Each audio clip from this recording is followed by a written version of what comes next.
Alright, we talked about the leg being attached here with the spring and everything. We went ahead and did that. I've drilled the holes and attached the D-rings.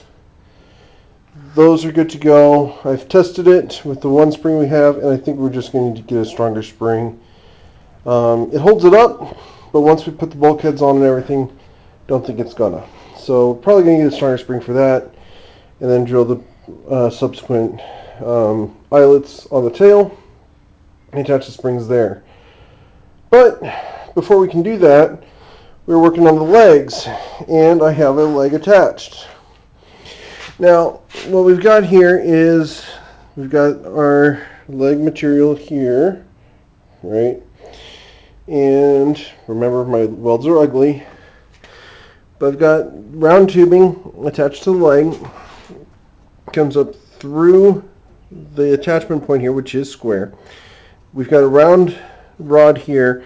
What we're going to do is we're going to put a bolt in one of the sides. I'm not sure exactly how I want to do that yet, but I'm going to put a bolt through the side so that we can lock down the angle for the leg. In addition to that, I'm going to drill a hole through the rod here and attach a cotter pin so that while we're assembling the costume, we can throw the cotter pin in there so it doesn't fall out. Basically, it'll be a second point of holding to prevent the legs from falling out the bottom. But that looks right. Just showing you the way that leg's going to sit out there. The box on the floor there, the masking tape box, are the limits that we can have the costume at. And we're within, looks like about an inch from these sides. So we're going to cut it a little bit close. Fortunately, the leg rotates at will. We can actually rotate it to whatever angle we want and do it that way. But we've got the one leg on. I just got done cutting the angles for the rest of the legs here.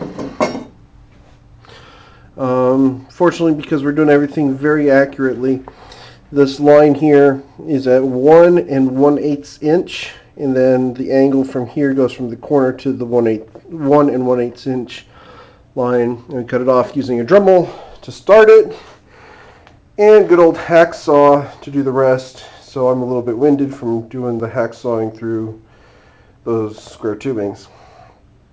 From here, what I do is I take the 4-inch piece of round tubing that I still have to cut, but I can cut with the Sawzall, and weld that in place, and then I'll have 4 legs attached. And we'll take another video when I get to that point.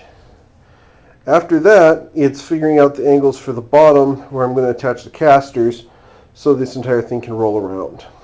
So that's where we're at, and we'll give you an update when we have one. Have fun!